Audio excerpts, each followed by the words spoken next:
Hey guys, Kyle the Death Note Anime here, bringing you my review for My Hero Academia Season 2, Episode 7, and it was actually a pretty good episode this week. I mean, on the pacing side wise, like it was maybe a little slow, but to be honest with you, this was the good kind of slow because in this one we for the good chunk of the episode it's Izuku versus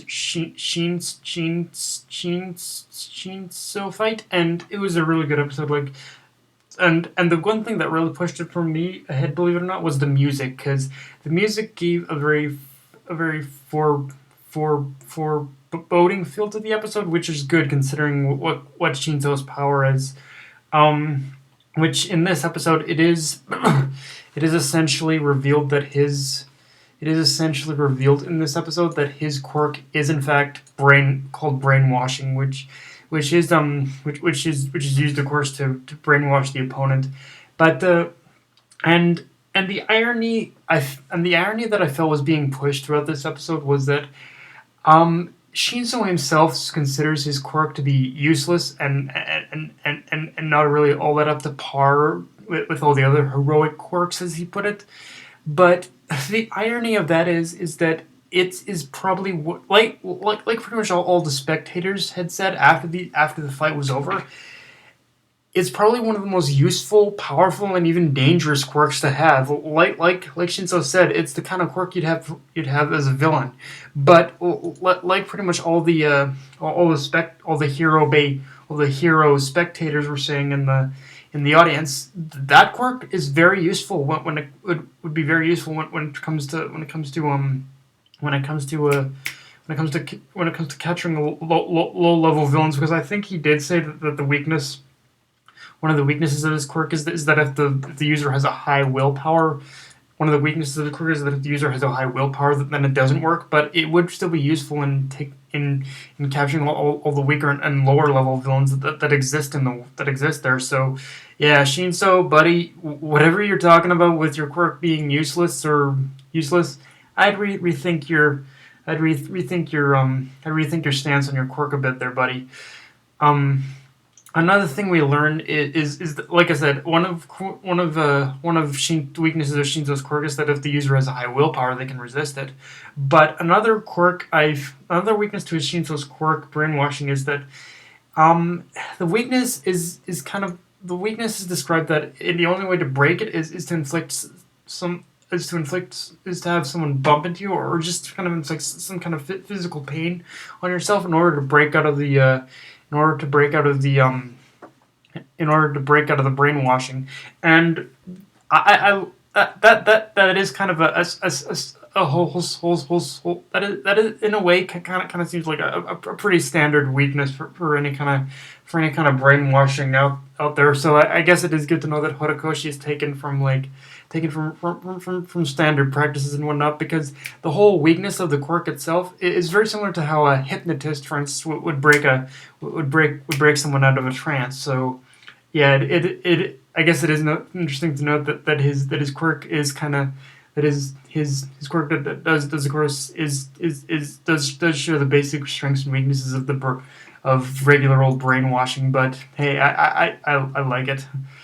Um, in this one, we also learn that Izuku himself, he has a vision of shadowed figures at the entranceway of the stadium, which is revealed by All Might later on to pretty much be the whole spirits, or the presence of the former owners of the former users of One for All, which in a way I wonder if that's a story's way of hinting at a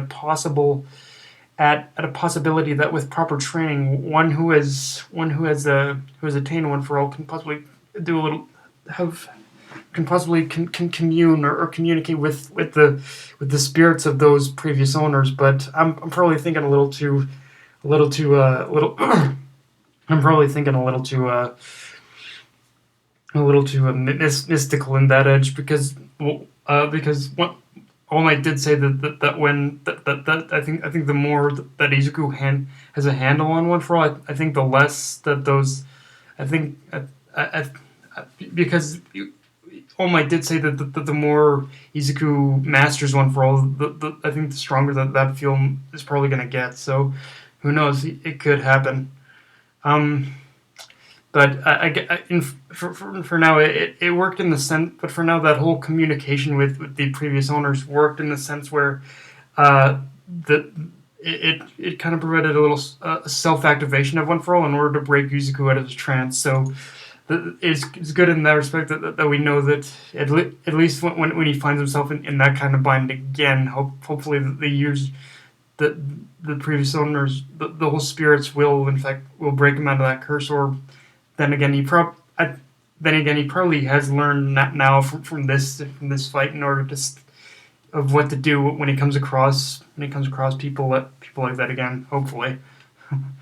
Um, Another thing I really like about this episode is that like one thing I loved about this episode in general is that even though they're in a whole competition setting right now, the show is keeping its characters in the mindset that they are still students, and and that they're learning as they go, because in this episode, another thing one thing to note in this episode is how is again how in the end Shinso himself learned that his quirk, even though he considers his quirk useless compared to all the other hero quirks, all these other guys after the match were basically praising him, saying your quirk is amazing. It would be extremely useful against villains. So yeah, Shinzo himself and all these other characters are still learning, because well they are students, even if they do have superpowers. And yeah, I really like that about this episode. But the main thing about that aspect, that these people are still students, is Izuku himself, because after the fight with Shinso, he basically said outright that he didn't know what it would have been, what he could have said in order to make Shinso feel better. And what I like about that is, in most shonen cases, the hero would have been given one giant big ass long running speech about how, oh, you can be a hero, you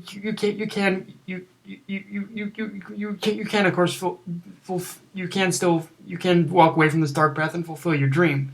But in Izuku's case, like I said, he doesn't. He's still a student, and he feels he doesn't have the answers or the right in order to tell Shinso that, hey, in order to tell Shinso what he needs to hear. But I feel that Shinso knows exactly what he wants, what Izuku wants to tell him. But it's one of those things, I think, where Shinso knows that his power isn't the greatest, but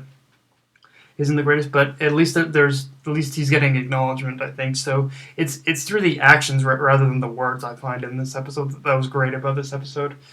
But yeah. Oh, and let's not forget about the ending with where Todoroki was having his little conversation with his father and then went overboard. Like, you can definitely tell that, like, of course, Todoroki is holding on to some major baggage with considering what happened to his mom and whatnot, and he still holds very much disdain for his father. So I think everything's gonna come to a heat in the next episode, probably.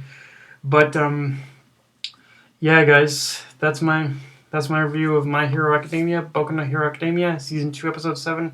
Great episode, and a little, like I said, a little slow pace, but it was the good kind of slow pace, because it was exploring a different side of the whole quirk thing, about how there are some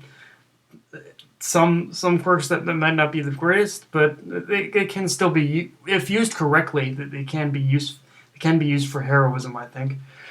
Um, and yeah, guys, that's my review. An awesome episode, and I can't wait to see more. Death Knight of MMA, signing off. Later, guys.